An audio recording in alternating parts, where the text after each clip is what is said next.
বদন, মুখ, 5টা বদন তার, তারও কিন্তু 3টে চোখ। আচ্ছা 5টা বদনে যদি 3টে করে চোখ থাকে তাহলে কত হয়? হলো না 2টোর বেশি চোখ? হ্যাঁ, শুধু তাই নয়, আরো একজন আছে যার সারা শরীরে নয়ন চিহ্ন। কার বলুন তো বাবা? দেবরাজ ইন্দ্র, সারা শরীরে নয়ন চিহ্ন। কেন হয়েছিল জানেন? প্রথমত নয়ন চিহ্ন ছিল না, অন্য চিহ্ন ছিল, কিন্তু পরে আবার একটা নয়ন চিহ্ন হয়ে গেছে। কি করে হয়েছে তাহলে একটুখানি বলবো কি? যদি আপনাদের ভালো লাগে তাহলে বলবো, যদি ভালো না লাগে তাহলে বিকার করতে লাভ নেই। নেতা এগুলো ধরি। আচ্ছা, এই যে অহল্যা, অহল্যা তার স্ত্রী গৌতম, গৌতম মুনির শিষ্য হচ্ছে দেবরাজ ইন্দ্র। তা ওই গুরুমাকে মানে অহল্যাকে দেখে শিষ্যের দেবরাজ ইন্দ্রের মনে বাসনা জাগতে শুরু করে। এই ভুলটা কার? ভুলটা হচ্ছে মদন দেবরাজ। বান নিক্ষেপ করেছে ইন্দ্রকে, যেই না বান নিক্ষেপ করেছে গুরুমায়ের প্রতি আকৃষ্ট হয়েছে। এবার ইন্দ্র মনে মনে চিন্তা করছে তিনি হচ্ছেন আমার গুরুমা, তা চাইলেই কি তাকে পাওয়া যাবে? এত সহজে পাওয়া যাবে না। এবার শিষ্যের জানা আছে যে গুরুদেব কখন স্নান করতে যায়, গুরুদেব ভোরবেলায় স্নান করতে যায়। তা সেটাই সুযোগ, সেই সুযোগে যদি আমি যেতে পারি তাহলে তবেই কিন্তু গুরুমাকে পাওয়া হবে, নইলে হবে না। তা তখনকার দিনে হয়তো ঘড়ি ছিল না যে সময় দেখতে। আচ্ছা তখনকার দিনে আমরা বুঝতে পারতাম যে ভোরবেলা হয়েছে, কিসের ডাক সেটা বলুন তো? হ্যাঁ, পাখির ডাক বা রাম পাখির দল যেটা বলছে, মানে মোরগ, মোরগ। তা মোরগ ডাকলে বোঝা যেত ভোরবেলা হয়েছে। তা প্রত্যেক দিন যেমন গৌতম মুনি ভোরবেলায় যখন মোরগ ডাকে যাই, এই কথাটা কিন্তু দেবরাজ ইন্দ্র জানে। দেবরাজ ইন্দ্র গেল রাম পাখি দলের কাছে, গিয়ে সবাইকে হুমকি দিয়ে বলছে, এই যে রাম পাখির দল, ভালো করে কান খুলে আমার কথা শোন। প্রত্যেকদিন তোরা ভোরবেলায় ডাকিস, কিন্তু আজ ভোরবেলায় ডাকবি না, আজ ডাকবি মধ্যরাত্রি, মাঝরাত্রি, মধ্যরাত্রিতে ডাকবি। আর যদি আমার কথা অমান্য হয়েছে তাহলে তোরা একটাও বেঁচে থাকবি না, সব কটা প্রাণ রাখবি। হুমকি দিয়ে এলো, হুমকি দিয়েছে প্রাণের ভয়ে। প্রত্যেকদিন তাকে ভোরবেলায়, কিন্তু আজ ডাকলো না। ওই হুমকির ভয়ে আজ কিন্তু মধ্যরাত্রি, মাঝরাত্রিতে ডাকতে শুরু করেছে। যেই না মোরগ ডাকছে, রাম পাখির দল যেই ডাকছে, গৌতম মুনি মনে মনে চিন্তা করছে তাহলে ভোরবেলা হয়ে গেছে। ঘুম থেকে উঠে হাতে করমণ্ডলীটা নিয়ে স্নান করতে চলে যাচ্ছে। রাস্তায় যাচ্ছে বটে, কিন্তু মনটা কিন্তু সাই দিচ্ছে, কেননা ভোরবেলা হলে তো দেখবেন চারিদিকটা ফর্সা হয়ে যায়, অন্ধকারটা চলে যায়। কিন্তু মধ্যরাত্রি যত যাচ্ছে মনে হচ্ছে আরো অন্ধকার বাড়ছে। এই মন খুঁতমুতো করতে করতে কিন্তু ধীরে ধীরে এগিয়ে যাচ্ছে। এদিকে ইন্দ্রদেব কিন্তু ওই মুনিবর মানে গৌতম মুনির যে রূপ, সেই রূপ ধারণ করে অহল্যার কাছে এসেছে। দরজায় নাড়া দিচ্ছে, অহল্যা দরজা খোলো।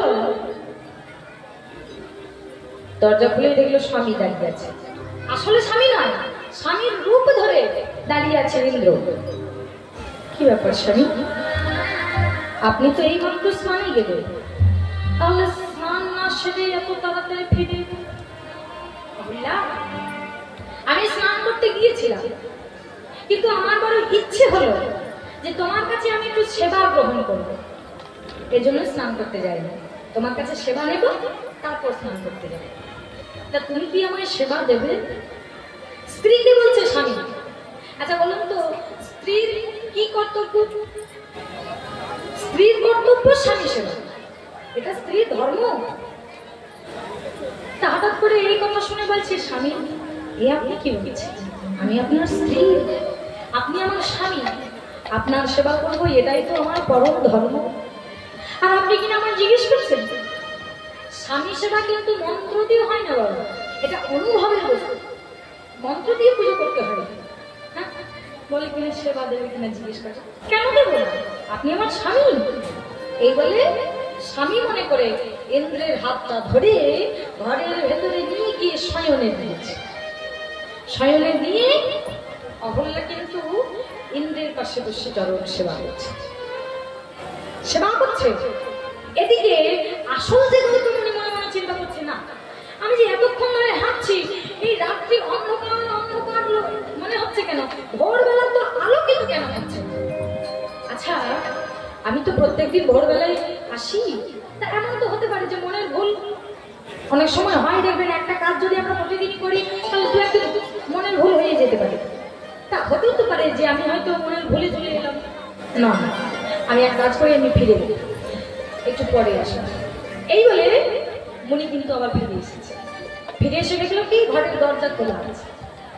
যেই না ভেতরে প্রবেশ করেছে, দেখতে পেল তারই মতো দেখতে একটা পুরুষ তারই সামনের জায়গায় শুয়ে, আর তার স্ত্রী হয়ে অহল্যা সেই পুরুষটার সামনে শয়নে পড়েছে। অবাক হয়ে গেল, চিৎকার করে উঠল, অহল্যা এ কি, তুমি কার কাছে শয়নে পড়েছো? যেই না দেখেছে অহল্যা এবার চমকে গেছে, মানে আমার স্বামী তো শুয়ে আছে, তাহলে আমার স্বামীর মতো দেখতে আরেকজন। তখন অহল্যা আমার বলছে, বলে তুমি কে? ও, তুমি নিশ্চয়ই অন্য কোনো মানুষ আমার স্বামীর রূপ ধরে এসেছো। মানে স্বামীকে বলছে স্বামীর রূপ ধরে এসেছে, আর কে রূপ ধরে এসেছে বুঝতে পারি না। এর জন্য ওই মণিবর বলছে, ও তুমি আমার স্ত্রী হইবে, আমাকে চিনতে না পেরে আমাদের মতো দেখতে একটা পুরুষের শয়নে পড়েছো, আর আমাকে জিজ্ঞেস করছো আমি কে? তুমি চিনতে পারছো না, তাই না? বেশ, তবে তুমি দেখো আমি কে, আর তোমার কাছে শয়নে যে রয়েছে সে কে। এই বলে করমণ্ডলী থেকে একটুখানি জল নিয়ে যেই না ইন্দ্রের গায়ে দিয়েছে, ছিটিয়ে ইন্দ্রের আসল রূপটা বেরিয়ে এসেছে। যেই বেরিয়ে এসেছে বাবা, অহল্যা চমকে গেছে, বলে কি ইন্দ্র তুমি?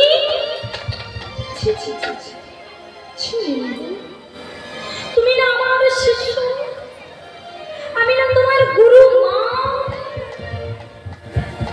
তুমি শিষ্য হয়ে তোমার গুরু মাকে পাওয়ার আশায় এমন নীচ কর্ম করেছো, এটা আমি কোনোদিন ভাবতেও পারিনি। এদিকে মুনিবর রেগে গিয়ে বলছে, ইন্দ্র বাহ, আমার শিষ্য হয়ে গুরু মায়ের কাছে তুমি এসেছো, তবে আজ আমি তোমাকে অভিশাপ দিচ্ছি যে জনির জন্য লালায়িত হয়ে তুমি তোমার গুরু মায়ের কাছে এসেছো, আমি তোমায় অভিশাপ দিচ্ছি তোমার সারা অঙ্গে সেই জনি চিহ্ন হয়ে যাও। যে চিহ্ন কাউকে দেখাবার নয় বাবা, সেই চিহ্ন দেবরাজ ইন্দ্রের সারা অঙ্গে হয়ে গেল। অহল্যাকে অভিশাপ দিল, বলছে অহল্যা তুমি আমার স্ত্রী, স্বামী স্ত্রীর সম্পর্ক অনুভবে, অন্য কিছু নয়, অনুভবে। তা তুমি আমার স্ত্রী হয়ে অন্য কোনো পুরুষ তোমাকে স্পর্শ করলো, তুমি বুঝতেও পারলে না সেটা তোমার স্বামী নাকি অন্য কেউ, তাহলে তোমার ভেতরটা পাষাণ হয়ে গেছে, অনুভব বলে কিছু নেই। যাও, তোমাকে অভিশাপ দিলাম, তুমি পাষাণ হয়ে জন্মগ্রহণ করো। ওই অহল্যা পাষাণ হয়ে জন্মগ্রহণ করে। তা কিছুদিন পর পাষাণ মানে পাথর ফেটে একটা গাছ বেরিয়ে এলো, শেওড়া ডাল। আমরা দেখবেন বৈশাখ মাসে ওই শেওড়া ডালটা গাছে দিই, বাড়িতে দিই না, কেন দিই জানেন? এই শেওড়া হচ্ছে দেবরাজ ইন্দ্রের ঔরস জন্ম সন্তান, মানে অহল্যার সাথে যে একটা মিলন, মিলন তো একটা ফল আছে। তা দেবরাজ ইন্দ্র হলো বৃষ্টির দেবতা, বজ্রপাতের দেবতা ইন্দ্র। তা তার ছেলেকে যদি বাড়িতে রাখা হয়, মানে শেওড়া ডাল যদি বাড়িতে রাখা হয়, সেই বাড়িতে বজ্রপাত কোনোদিন হবে না। এর জন্যই ওই শেওড়া ডালকে আমরা বাড়িতে রাখি। এদিকে দেবতারা চিন্তায় পড়ে গেছে, দেবরাজ ইন্দ্র, দেবতাদের রাজা হচ্ছে ইন্দ্র, সে যদি এমন একটা চিহ্ন নিয়ে অঙ্কে যদি এইভাবে বাসন ঢাকা নিয়ে চুপচাপ বসে থাকে, ভালো লাগে কি? ভালো লাগে না। তাই সকল দেবতারা মিলে গুরুদেবের কাছে এসে বলছে, গুরুদেব ইন্দ্র ভুল করেছে, আপনি তো গুরুদেব, গুরুরাই একমাত্র পারে সন্তানদের ভুল থেকে তাদের ক্ষমা করে। দয়া করে ক্ষমা করে দিন এবং যে অভিশাপ দিয়েছেন সেই অভিশাপ ফিরিয়ে দিন। সকলের কথা শুনে গৌতম মুনি বলছে, দেখো ক্ষমা করে দিতে পারি, কিন্তু যে অভিশাপ দিয়েছি সে তো ফেরত নেওয়া যাবে না। তবে আরেকটা উপায় আছে, দিয়েছিলাম বলেছিলাম জনির চিহ্ন হবে, ওই চিহ্নটা পরিবর্তন করে দিতে পারি। কি করলো না, জনির চিহ্ন থেকে পরিবর্তন করে দিয়ে ওটা চোখ লোচন চিহ্ন মানে নয়ন চিহ্ন হয়ে গেল। তা ওর জন্য বলছে গৌতম মুনি তিনি আশীর্বাদ করেছিলেন বলে সারা অঙ্গে নয়ন চিহ্ন। তা আমি যদি তার দেখা পেতাম তাহলে তাকে বলতাম যে আমাকে ওই অভিশাপ দাও যেন আমার সারা অঙ্গে নয়ন হয়ে যায়, আর সেই সব কটা নয়নে যদি আমি গোবিন্দ রূপ দেখতে পারি তাহলে আমি আমার হৃদয় জোড়াতে পারতাম।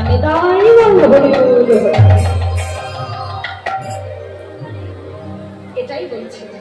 বলে ওরে সখী তুই কি শোন? বলে হ্যাঁ রে, আর শোন কি দেখলাম জানিস? ওই যে বললাম দেখেছে একজন বলবে একজন, ভুল ভাল হয়ে যেতে পারে, কিন্তু তুই একটু মানিয়ে দিচ্ছিস। বলে ঠিক আছে, কোনো ব্যাপার না, এখানে আপনারা সবাই ভক্ত বসে আছেন। আচ্ছা দেখবেন যারা প্রকৃত ভক্ত হয় বাবা, গান গাইতে গেলে কীর্তন গাইতে গেলে অনেক রকম কথা বলতে হয়, কিন্তু যারা প্রকৃত ভক্ত তারা কিন্তু আম কথা নেয় না। একটা রাজহংসকে যদি এক বাটি জলের সাথে 2-1 ফোঁটা দুধ মিশিয়ে দেওয়া হয়, রাজহংস দুধটাই গ্রহণ করে, জলটা নয়, জলটা ফেলে দেয়। সেই রকম প্রকৃত ভক্ত যারা তারা কিন্তু কৃষ্ণ কথাটাই শ্রবণ করে আর বাকি জিনিসগুলো সেখানেই ফেলে রাখে। তা তুই বল, তুই যেমন পারিস বল, আমরা মানিয়ে গুছিয়ে দেবো। তাই বলছে ওরা শোন, তাহলে বলি হ্যাঁ বল। আমি দেখলাম, কি দেখলাম? আমি দেখিলাম যমুনার ফুলে দেখলাম যমুনার ফুলে, আমি দেখিলাম যমুনার ফুলে রে সখী, দেখিলাম যমুনার ফুলে, আমি দেখিলাম যমুনার ফুলে সখী, দেখিলাম যমুনার ফুলে, আমি দেখিলাম যমুনার ফুলে রে সখী, দেখিলাম যমুনার ফুলে। যমুনার তীরে রূপ দর্শন করেছি। কিরকম রূপটা, কি রকম সেটা একটু বলি শোন। কি দেখলাম? ও তার উপরে যমুনা, নিচে সরস্বতী, মাঝেতে গঙ্গা বান। তার উপরে সরস্বতী, নিচে সরস্বতী, মাঝেতে গঙ্গা বান। ও তার উপরে যমুনা, নিচে সরস্বতী, মাঝেতে গঙ্গা বান। উপরে যমুনা, নিচে সরস্বতী, মাঝে গঙ্গা বহে। ত্রিবেণী হেরিলাম, ত্রিবেণী হেরিলাম, ত্রিবেণী হেরিলাম, ত্রিবেণী হেরিলাম, শিবগঞ্জের চরণ তলে ত্রিবেণী হেরিলাম। গোবিন্দের চরণ তলে ত্রিবেণী হেরিলাম।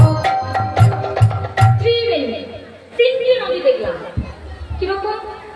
বলছে উপরে যমুনা, গোবিন্দের যে চরণটা আছে না, উপরের দিকটা দেখলাম যমুনা জলের রঙ। যমুনা জলের রংটা কেমন হয়? কালো। ভগবান শ্রীকৃষ্ণের গায়ের রংটা তো কালো, তাই উপরের দিকটা কালো। এজন্য বলছে উপরে যমুনা, যমুনা নদীর জলের মতো কালো, নিচে সরস্বতী মানে তলাটা আর একটু লাল, আলতা পরে থাকে তো লাল, তা সেটা হলো সরস্বতী। সরস্বতী নদীর জলটা একটু লাল রঙের, ওই জন্য বলছি তলাটা লাল, আর মাঝেটা ওই মাঝখানটা গঙ্গা জলের মতো। গঙ্গা জলের জলটা দেখবে একটু ঘোলা চেহারা, ওই জন্য বলছে ওই রকম। আচ্ছা এই 3টে নদী একসাথে কোথায় দেখা যায়? 2025-এ হয়েছে কিন্তু মহা কুম্ভের মেলা, সেখানে 3টে নদী একসাথে দেখা। এর জন্যই বলছে ওই ত্রিবেণী, 3টি নদী একসাথে দর্শন করলাম গোবিন্দের চরণ। শুধু তাই নয়, চরণের ঠিক একটু উপরে দর্শন করলাম নুপুর। আহা কি সুন্দর সেই নুপুর, কেমন জানিস? ভালো করে শোন কি বলছে। অরুণিত চরণের রণিত মনে মঞ্জির, অরুণিত চরণের রণিত মনে মঞ্জির, অরুণিত চরণের রণিত মনে মঞ্জির, অরুণিত চরণের রণিত মনে মঞ্জির, আধ আধ পদ চরণের রসা, অধলাগ পদ চরণের রসা, আধ আধ পদ চরণের রসা, আধ আধ পদ চরণের রসা, আধ আধ পদ চরণের রসা, আধ আধ পদ চরণের রসা, আধ আধ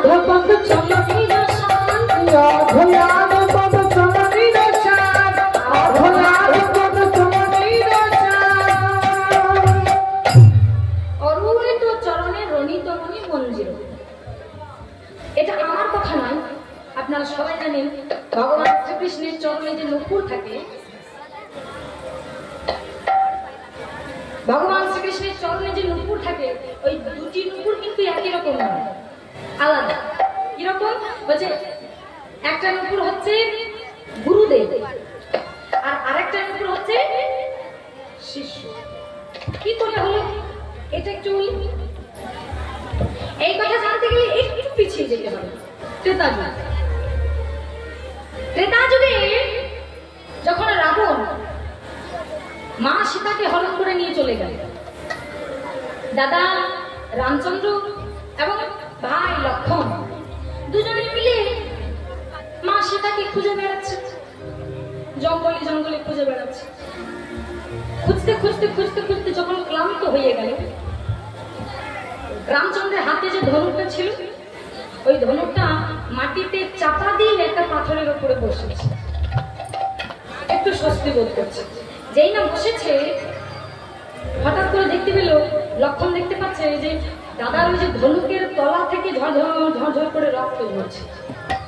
তাই দেখে লক্ষণ বলছে, এ কি দাদা, তুমি মা সীতার জন্য কাঁদছো? কথাটা লক্ষ্য করুন, কি বলছে? আচ্ছা, রামচন্দ্র যদি দাদা হয় তাহলে সীতা কে হবে? বৌদি। কিন্তু বৌদি তো বলছে না, মা সীতা।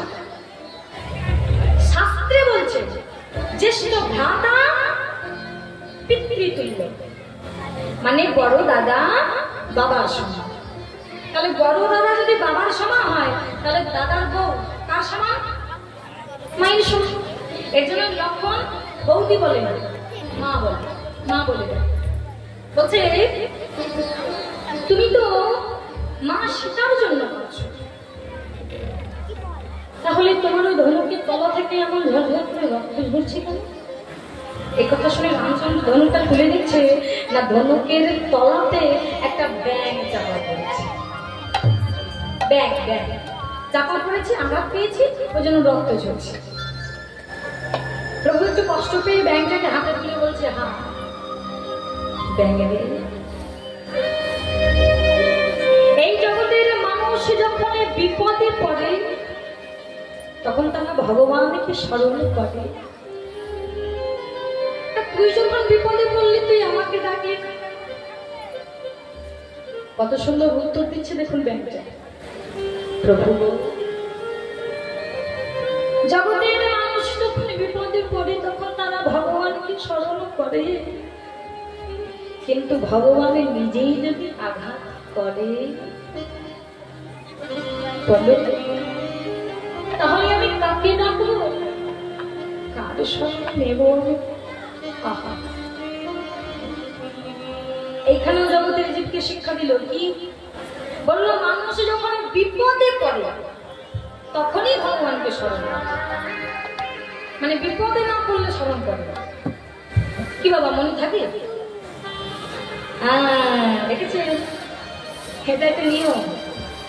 আমরা আগে বিপদে পড়িনি, তবে তো তোমাকে ডাকবো। আমাদের এখন বিপদ নেই, আমরা এখন ভালো আছি, নিজেই রোজগার করছি, উপার্জন করছি, নিজের সংসার নিজে চালাচ্ছি। এখানে তোমার আর কোনো দরকার নেই। নেতায় বই হবে, কত বড় ভৌল কথা, কত বড় ভৌল চিন্তা আমরা করি। আমাদের সময় কেউ কিন্তু ভগবানকে ডাকে না। যখনই কোনো বিপদ হয়ে যাবে, তখনই ভগবানের কাছে চলে যাবো, প্রভু আমার কি সর্বনাশ হয়ে গেল। আরে বাবা, তার আগে তো তাকে ডাকা দরকার। কি বলছে শাস্ত্রে? বলছে दुख पाई से हरि भजे सुख न भजे कोई, सुख में जो हरि भजे उनका दुख कहाँ से है रे मनवा, दुख कहाँ से? दुखेर समय तो सबाई हरि भजना करे, सुखेर समय के करे? আর সুখের সময় যারা হরি ভজনা করে, তাদের জীবনে কোনোদিন দুঃখ নেমে আসে না। এর জন্য আপনাদের কাছে করজোড়ে আমি মিনতি করে বলছি, মা, আমরা মনে করি যে সংসারের এত কাজ ভগবান কখন রাখবে। আচ্ছা, আপনাদের যদি বাড়িতে একটা ছোট বাচ্চা থাকে, তাহলে বাড়ির কাজকর্ম সেরে সেই বাচ্চাটার জন্য একটু সময় বার করতে পারেন তো? পারেন না? বাড়িতে যতই কাজ থাকে, তাও তো মনে থাকে যে আমার একটা বাচ্চা আছে, ওকে একটু খাওয়াতে হবে, একটু স্নান করাতে হবে, একটু ঘুম পাড়াতে হবে। তা মনে করুন না, মনে করুন না গোপাল আমার ছেলে, মনে করুন না গোপাল আমার ভাই। ঠাকুর বললে চলবে, আপনার ছেলেকে আমার বলে যেমন করে ভালোবাসছেন। মনে রাখবেন, আমার ছেলে, আমার মেয়ে, আমার বাড়ি, আমার গাড়ি কিছুই আমার নয়, তবুও আমার আমার করে মরছে। একমাত্র আপনার আমার গোবিন্দ। তাই এটাই মনে করুন না, মনে করুন না আমার গোপাল, মনে করুন না আমার সন্তান, আমার সন্তান মনে করে সমস্ত কাজ করার পরেও একটুখানি সময় তার জন্য বার করুন না। দেখবেন ইচ্ছে যদি থাকে না মা, সব সম্ভব, শুধু ইচ্ছেটাকে একটু রাখতে হবে। এটাই তো জগতের জীবকে বলছে, বলছে আমাদের জীবনের সাধনাটাই হচ্ছে কৃষ্ণ ভজনা, অন্য কিছু নয়। তাই এই কথাটা বলে যেও, তোমরা যে যা করবে করো, যেখানে থাকবে থাকো, যেমন করে থাকবে থাকো, শুধু দিনের শেষে একটি বার যদি হরি বলে ডাকো, আমি তোমার কাছে হাজির হব। একবার দেখে দেখো, তোমার কাছে যাওয়ার জন্য আমি পা বাড়িয়ে আছি। আমরা মনে করি আমরা মন্দিরে যাই, আমরা ভগবানের কাছে যাই না। আমরা যদি এক পা বাড়াই, ভগবান দু পা বাড়িয়ে বসে আছে। একবার ডাকো ভক্ত, একবার ডাকলেই আমি যাব। পথ চেয়ে বসে আছে, কখন ডাকবে সে। দেখবে এই জগতে মা কালী বলুন, মা দুর্গা বলুন, লক্ষ্মী বলুন, সরস্বতী বলুন, যেসব দেব দেবী আছেন তারা দেখবেন এইভাবে একটা হাত তুলে থাকে, সবাইকে আশীর্বাদ করে দেয়। গোপালের হাতটা দেখেছেন?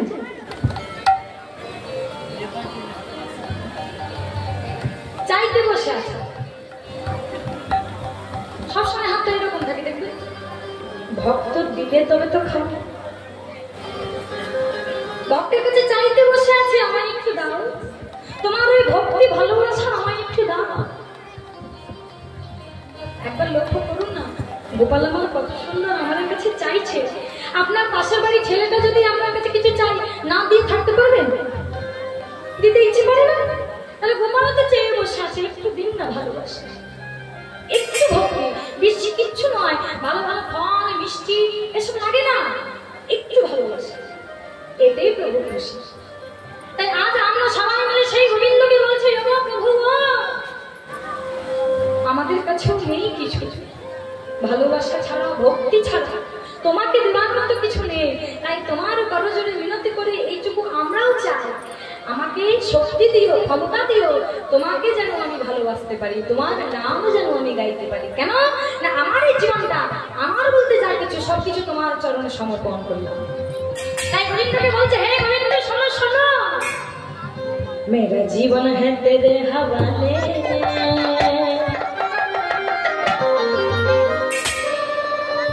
मेरा जीवन है तेरे हवाले। আমার এই জীবনটা তোমার চরণে সমর্পণ করলাম। এর জন্য তো বলছে, আমি যেমন তোমায় ভালোবাসবো, তুমিও আমায় একটু ভালোবাসো। मेरा जीवन है तेरे हवाले, श्याम सुंदर मुरलिया वाले।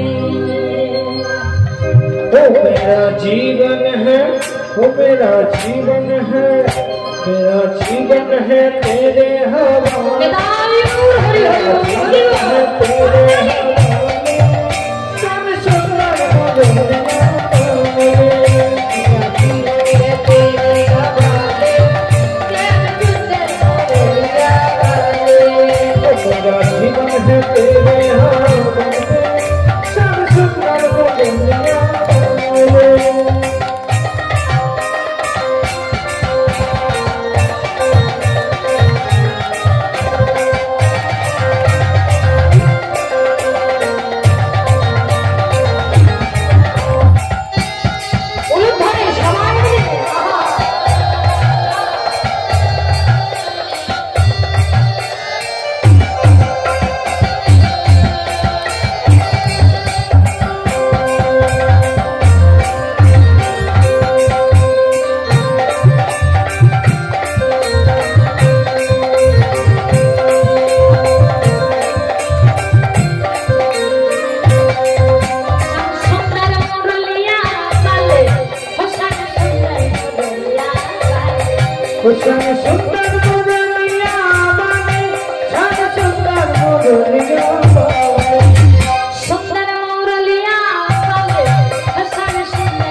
तेरे हवाले हो मेरा जीवन है तेरे हवाले श्याम सुंदर मुरलिया मेरा जीवन है तेरे हवाले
तेरे पीछे हम आते रहेंगे धुन तेरा ही गाते रहेंगे तेरे पीछे हम आते रहेंगे धुन तेरा ही गाते रहेंगे तेरे पीछे हम आते रहेंगे धुन तेरा ही गाते रहेंगे सब कुछ है तेरे हवाले मेरा सब कुछ है तेरे हवाले श्याम सुंदर मुरलिया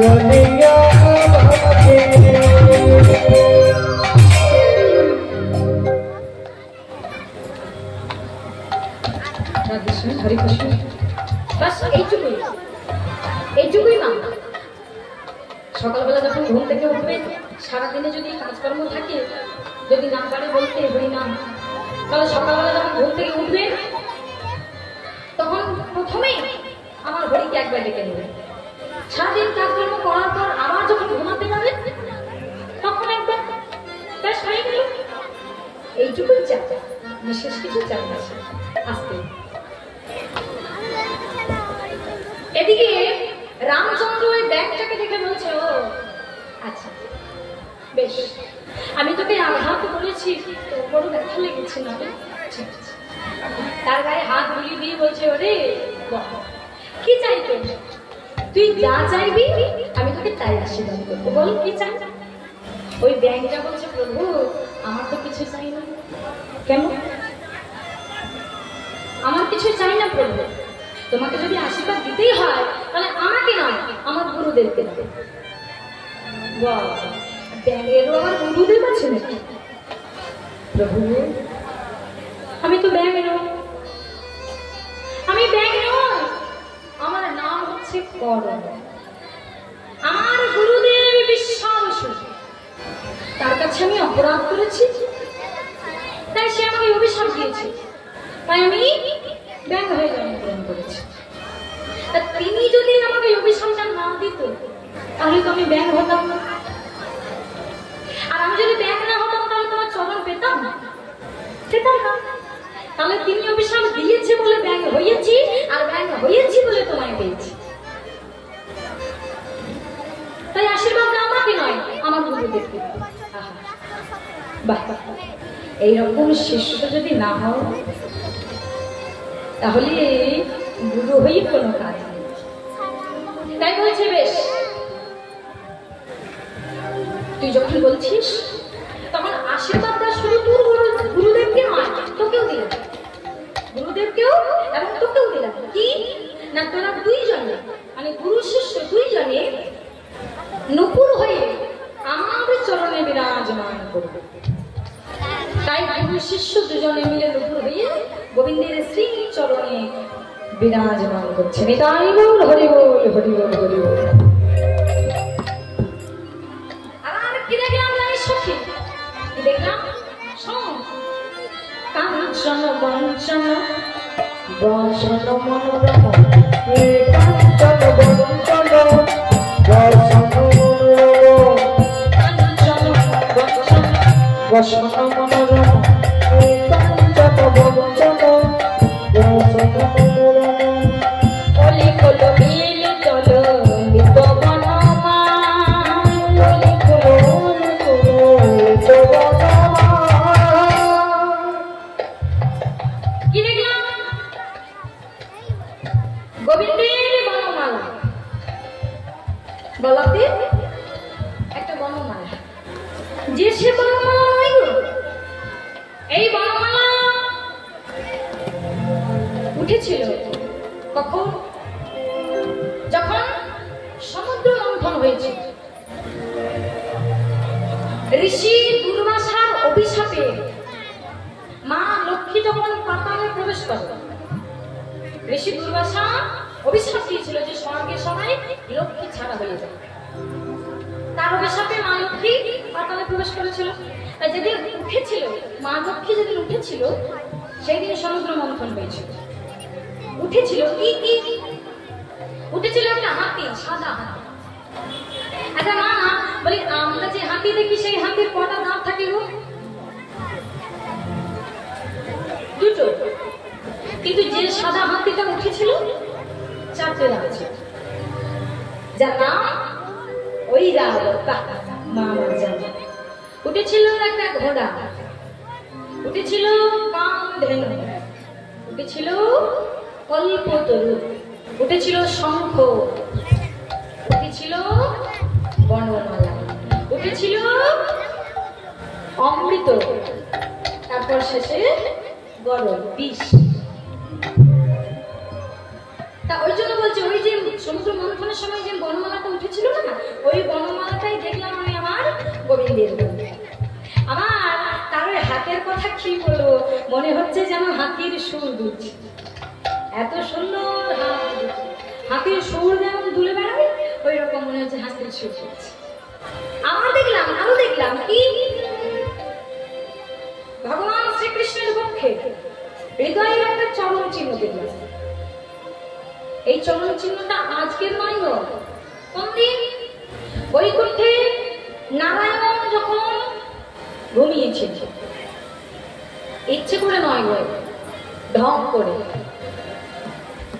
মানে সত্যি সত্যি ঘুমাচ্ছে না, ঢং করে ঘুমাচ্ছে। নারায়ণ শুয়ে আছে, এবার ভৃগুমুনি এসে নারায়ণকে ডাকছে, নারায়ণ, ও নারায়ণ, বলি ওঠো, আমি তোমায় এতবার করে ডাকছি, তুমি কি শুনতে পাচ্ছ না? ওঠো নারায়ণ, ও নারায়ণ।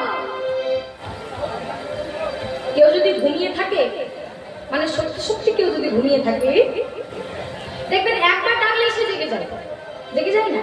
আর কেউ যদি ইচ্ছে করে ঘুমায়, মানে নকল ঢং করে, তাহলে এত বড় জেপিএল বক্স বাজালেও উঠবে না, ঢং করে ঘুমাচ্ছে তো, মানে ঘুমায়নি, জেগে আছে কিন্তু চোখ দুটো বন্ধ করে আছে, আমি খুলবই না।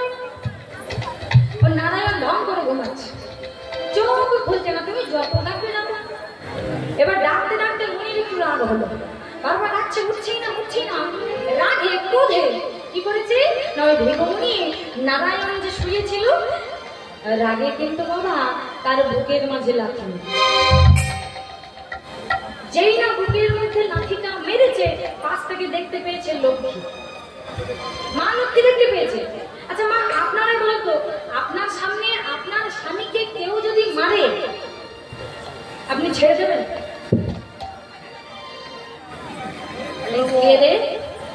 তোর এত বড় সাহস, তুই আমার স্বামীর গায়ে হাত তুলছিস না? ওটা আলাদা ব্যাপার, আমি আমার স্বামীকে যত খুশি মারতে পারি, সেটা আলাদা ব্যাপার, কিন্তু অন্য কেউ মারবে সেটা